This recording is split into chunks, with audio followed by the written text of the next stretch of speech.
Hai Sobat Viewers, apa kabar kalian hari ini? Semoga selalu dalam keadaan yang baik-baik saja. Indonesia memang negeri yang kaya. Nyatanya bukan menjadi satu isapan jempol belaka. Mulai dari keragaman budaya, sumber daya alam, hingga misteri-misteri yang belum terpecahkan, negeri ini gudangnya.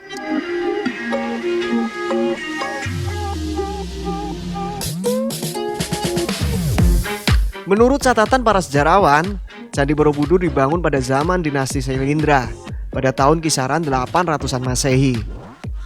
Pembangunan Candi Borobudur berlangsung cukup lama, bahkan hingga berpuluh-puluh tahun. Dari beberapa literatur sejarah yang ada, disebutkan bahwa dibangunnya Candi Borobudur benar-benar rampung pada era pemerintahan Raja Semaratungga. Tak tertulis secara gamblang dalam sejarah berdirinya Candi Borobudur tentang siapa yang membangunnya. Sama seperti kesimpang siuran tentang apakah raja yang saat itu membangun Candi Borobudur beragama Hindu atau Buddha. Wangsa Syailendra sendiri tercatat dalam sejarah sebagai wangsa penganut Buddha Mahayana. Namun bertolak belakang dengan fakta itu, tertulis dalam prasasti Sojomerto yang sedikit menyinggung sejarah tentang Candi Borobudur menegaskan bahwa ada kemungkinan mereka dulunya adalah penganut agama Siwa yang taat. Pembangunan Candi Buddha pada era itu pun dimungkinkan karena pemimpin Wangsa Sanjaya pada era tersebut, yakni Rakai Panangkaran, sangat menghormati mereka walaupun ia sendiri beragama Hindu. Candi Borobudur setidaknya mulai ditinggalkan pada kurun waktu tahun 900-an hingga 1000 Masehi karena adanya bencana alam besar yang melanda daerah tersebut. Hal ini dimungkinkan jika kita kaitkan dengan sejarah pemindahan ibu kota Mataram kuno di Medang ke Jawa Timur oleh Empu Sendok. Hingga akhirnya pada masa penjajahan Inggris, Thomas Stamford Raffles yang memiliki minat terhadap sejarah mendapatkan kabar bahwa ada sebuah monumen agung di sekitar wilayah Bumi Segoro pada tahun 1814. Raffles lalu mengutus H.C. Cornelius untuk menelusuri kebenaran berita tersebut. Dan benar, monumen itu ditemukan.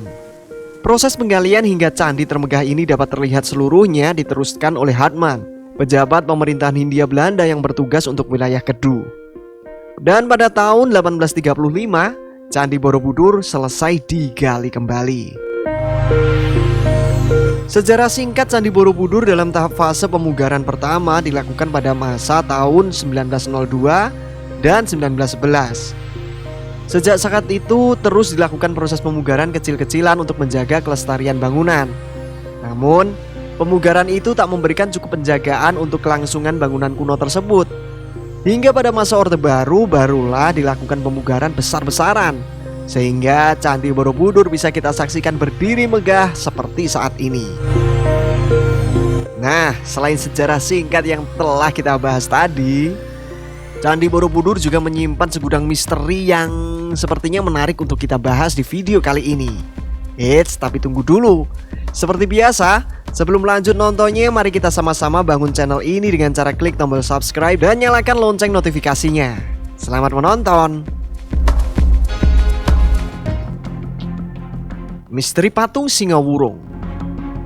Seperti namanya, singa adalah bahasa Jawa yang artinya singa, sedangkan wurung berarti belum jadi atau gagal.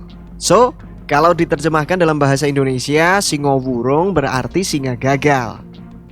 Arca singa yang satu ini diselimuti kisah-kisah mistis yang sulit dijelaskan oleh nalar dan logika.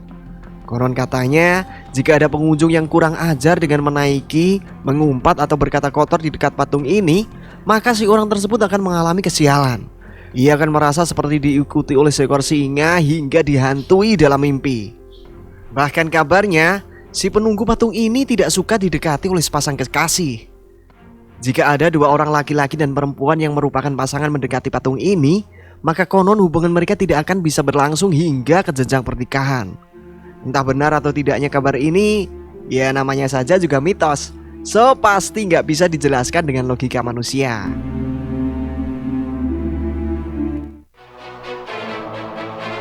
Danau purba air asin yang jadi buruan para ahli. Nah, kabar ini tak kalah menghebohkannya.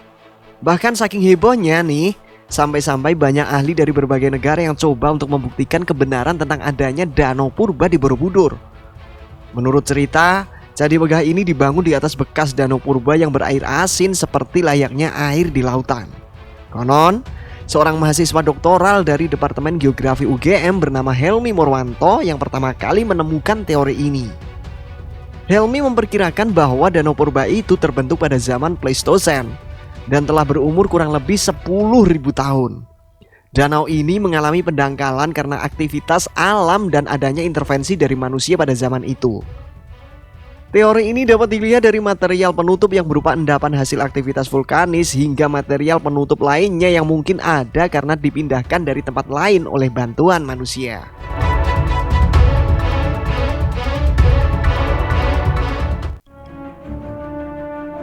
Candi Borobudur pernah hilang.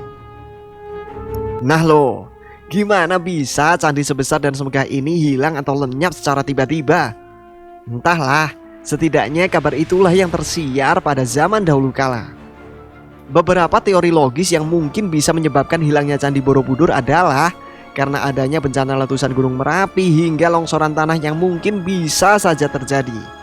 Atau bisa juga karena badan candi tertutup tanaman-tanaman liar sehingga keseluruhan bangunan tak dapat lagi terlihat. Hal ini dimungkinkan karena memang lokasi Candi Borobudur yang berada di pegunungan dan di tengah hutan belantara.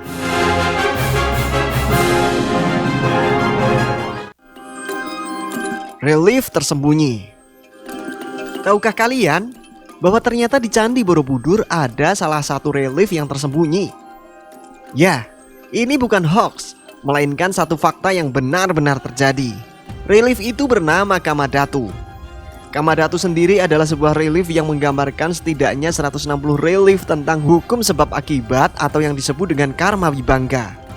Relief ini bukan tersembunyi, melainkan sengaja disembunyikan. Entah apa alasan pastinya, mungkin karena relief ini menceritakan tentang sisi buruk manusia. Gambar-gambar yang ada di relief Kamadhatu memang terkesan ekstrim dan vulgar. Di sana tergambar berbagai tindakan buruk manusia, seperti pembunuhan, penyiksaan, hingga adegan-adegan seksual yang digambarkan dengan vulgar dan terkesan cabul. Menurut seorang profesor dari Universitas Indonesia, yakni seorang guru besar ilmu sosial bernama Edi Setiawati, relief ini dibuat sebagai penggambaran tingkah laku manusia sebelum beradab. Namun, alasan jelas mengapa relief ini disembunyikan masih belum terungkap hingga sekarang.